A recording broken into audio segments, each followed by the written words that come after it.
Eu acho que você, ouvinte, já deve ter visto isso. Se você fica antenado nessas discussões em rede social, do que anda acontecendo, chamando a atenção, aqueles bebês reborns. Mas mais do que crucificar ou entender, ou vou tentar dar pitaco, vamos esclarecer melhor, assim, se é o que? É um brinquedo, é um hobby ou é um refúgio emocional? Mesa para dois, papo de bem com a mente, com Vanessa Lacombe. Doutora Vanessa Lacombe, bem-vinda ao Mesa para Dois. Obrigada, Babi. Um prazer estar aqui de novo. E a gente falando hoje desse assunto que está tão polêmico, né? Pois é, e causa uma estranheza, assim, mas como assim? As primeiras vezes eu fiquei sem entender, eu juro. Peraí, estão pegando bebê e fingindo que é um bebê de verdade? E é...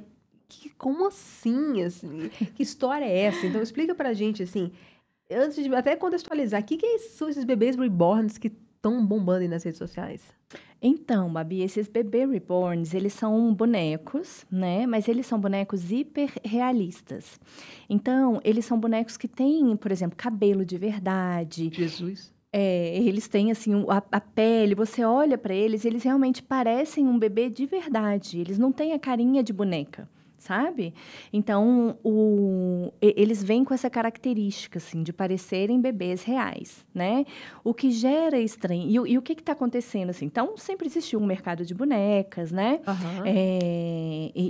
As crianças começaram a gostar muito dessas bonecas. São bonecas caríssimas. Como eu disse, é um mercado. Então... Eu vi, tem 1 bilhão de reais movimentando isso, né? Isso. Jesus. É um mercado que está, assim, muito aquecido. Existem ateliês que fazem essas bonecas, que criam, bota cabelinho. Imagina, a gente botar um fio de cabelo, né? Um por um.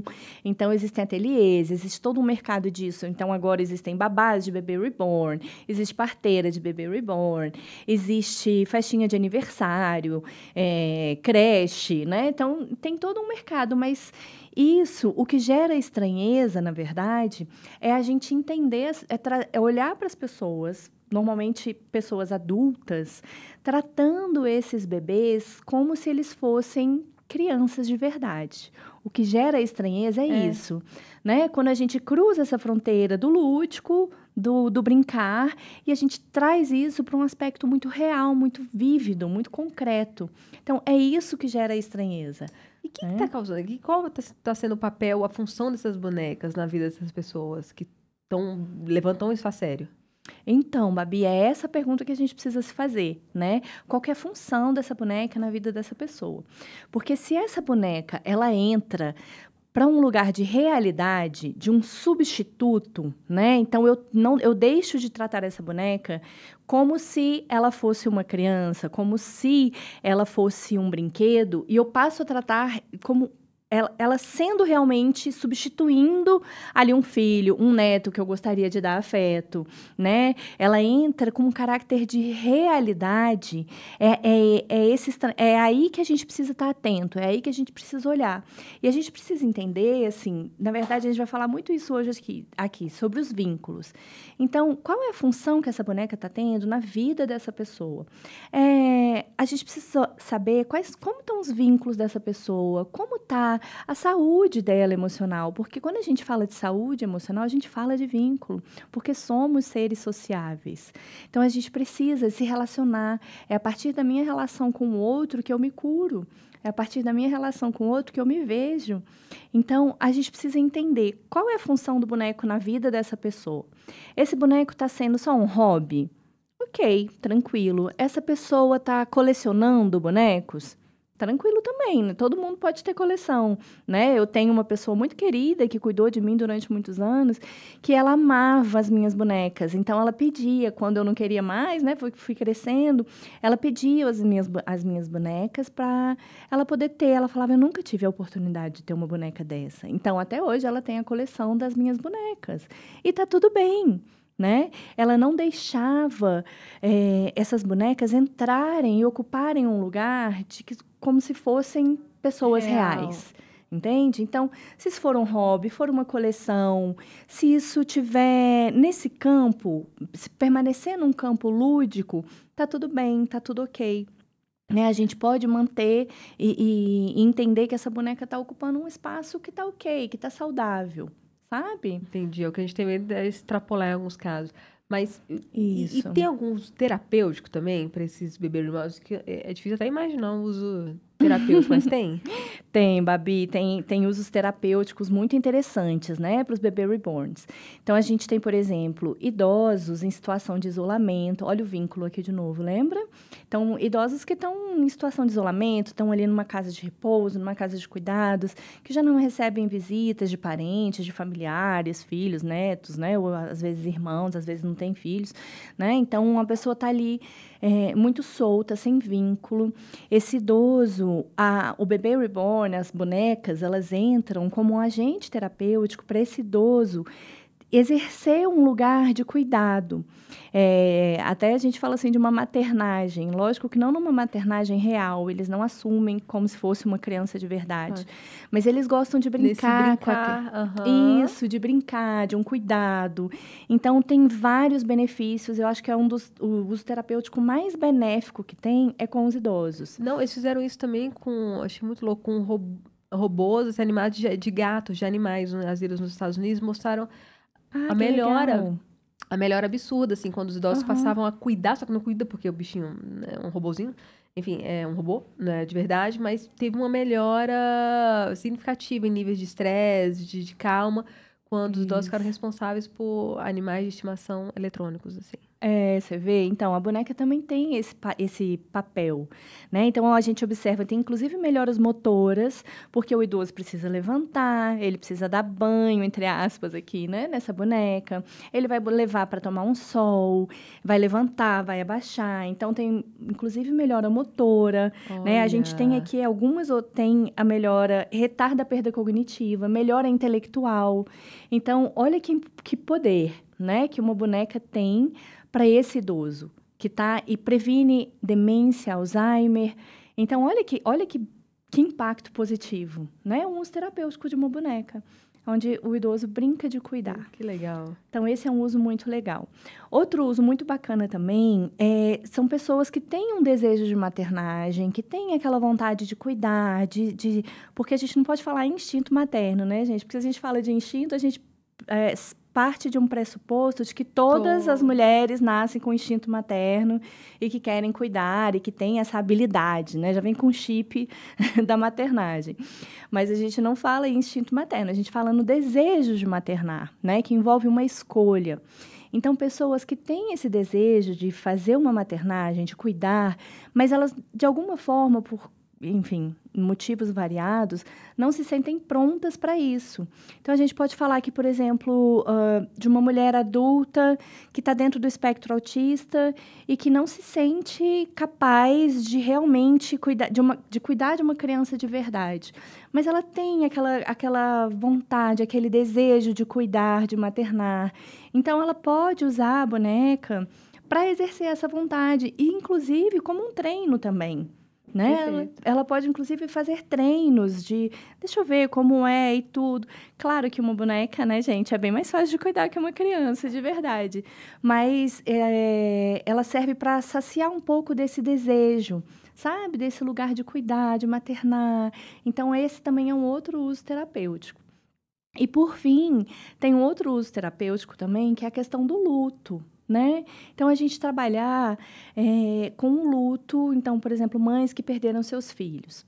Só que esse uso tem uma linha muito tênue aí, porque como esses bonecos são muito realistas, a gente precisa estar muito atento para entender se esse boneco ele realmente está tendo ali um papel terapêutico dessa mãe, né? Olhar para esse boneco e ela poder, pelo menos, concretizar um pouco desse afeto, um pouco desse cuidado durante um tempo e depois ela conseguir sair disso, ou se esse boneco vem assumir um lugar de um filho mesmo. Né? Se ele entra nesse lugar, se ele sai do campo da fantasia e ele entra no campo da realidade, aí a gente precisa cuidar. A gente precisa olhar e entender que talvez esse boneco esteja ali assumindo uma função de dar conta de coisas que essa mãe, que essa pessoa não deu conta de dar no campo da realidade dela. Percebe? E aí a gente já entra nessa virada aí dos problemas, né? Assim, tem as partes terapêuticas, mas tem uma série de problemas que carrega nessa onda de bebê reborn. Isso mesmo, Babi. Então, se esse bebê, né, esse boneco, ele deixa de fazer parte desse campo simbólico, como a gente já falou aqui, e ele começa a entrar na vida concreta da pessoa, na vida real, ela começa a deixar isso interferir nas relações dela. Lembra que a gente falou de vínculo? De novo falando de vínculo. Então, se ele começa a interferir nos vínculos reais dessa pessoa, se essa pessoa deixa, por exemplo, de estar com seus amigos, de ir a um evento familiar, porque ela não pode deixar o bebê sozinho. É um bebê reborn, é uma boneca. Mas ela deixa de ir porque não pode deixar o bebê sozinho e não pode levar o bebê. Amado. Se isso está tendo um impacto financeiro muito grande, está prejudicando a vida financeira dela. Então, são impactos que a gente precisa estar atento, né? A gente precisa olhar para isso e entender como que chega, como que está impactando. Né? Qual lugar que esse bebê reborn está ocupando na vida dessa pessoa. Então, se entrar nesse campo, aí é perigoso. Aí acende um alerta, tá? Doutora Vanessa, você está falando disso, agora eu quero você ouvinte. O bebê reborn dessas bonecas, a gente causa uma estranheza muito grande. Mas vamos pensar, saiu uma pesquisa ontem do uso do chat GPT na vida real oficial das pessoas. Sabe, lógico, ele é um mega assistente, eu uso muito a inteligência artificial. Para quem não conhece, é considerado chat GPT isso. É uma das ferramentas de inteligência artificial que a gente consegue conversar com essa máquina que tem uma série de dados, e aí ela vai te fornecendo perguntas, ela vai ficando um pouco especialista em você, porque a partir do momento que você fala, eu quero fazer isso, eu tenho aquilo, ela vai ficando cada vez mais especialista em você quando você faz uma conta paga e tal. E as pessoas estão usando o ChatGPT, saiu essa pesquisa nos Estados Unidos ontem, é uma ferramenta de trabalho, é uma ferramenta, mas para suprir a falta dessa conexão social, para conversar, para ser terapeuta. As pessoas estão se consultando com o ChatGPT, consultando o terapeuta e conversando com o ChatGPT para preencher esse vazio de conexões reais. GPT, o que eu estou fazendo? Me ajuda com... Fica conversando como se fosse uma pessoa com essa máquina. Então, se a gente fala que é muito abstrato, que é pessoas estranhas, mas a maior parte do uso do ChatGPT está sendo para essas lacunas de conexão, de reais. Olha que... Assim, essas conexões a gente faz. E daqui a pouco, assim, a gente tá aí, Maria, vai ter essas máquinas autônomas. O Google lançou o Google Gemini, para quem gosta dessas coisas de tecnologia, que é esse robô que já consegue atuar dentro de casa e com inteligência artificial consegue manter uma conversa com você. A gente vai ter que estar essa discussão, a gente tá com o bebê reborn hoje, mas daqui a pouco vai ter que ser a conexão com máquinas também, vai ser a nossa próxima discussão. Babi, tem até um filme um pouco antigo, chama Her, que você já viu que o ator começa a se conectar com a inteligência artificial do celular dele. Esse filme já eu acho que já deve ter pelo menos uns 10 anos. E ele já aborda isso.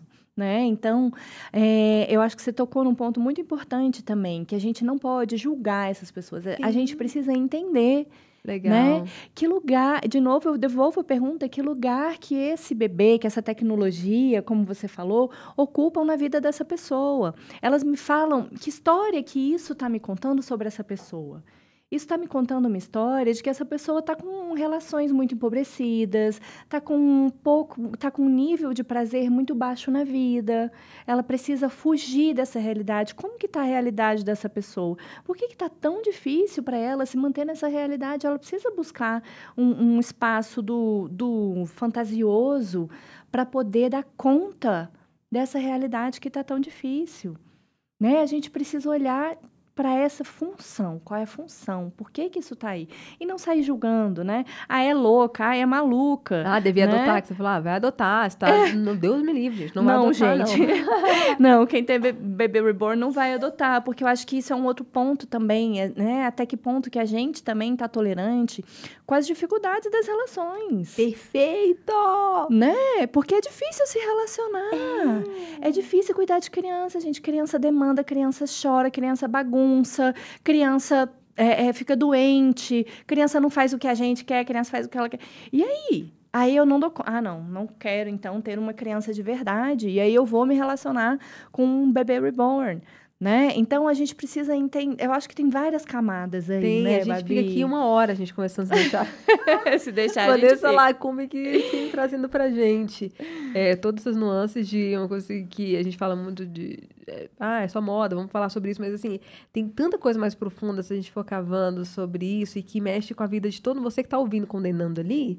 Tá buscando subterfúgio para falta dessa conexão de um outro jeito, assim, só que condenando. Eu, você, todo mundo aqui, tá? Que tô ouvindo. Então, vamos prestar mais atenção nessas nossas relações como um todo e busca terapia como sempre, né? A gente sempre fala aqui. Isso mesmo, Babi, né? Eu já falei, né? Eu sou psicóloga, tenho uma clínica com outras profissionais que podem ajudar também, né? A entender que lugar que eu tô nesse momento da minha vida, né? Como que eu posso buscar relações mais sólidas, mais concretas, que realmente me satisfaçam. Enfim, ajudar a identificar tudo isso aí que a gente precisa olhar com carinho, né? Ter uma vida mais plena, mais verdadeira. Isso. Obrigada, Vanessa Lacombe. Obrigada, mais uma vez, Babi. Até semana que vem.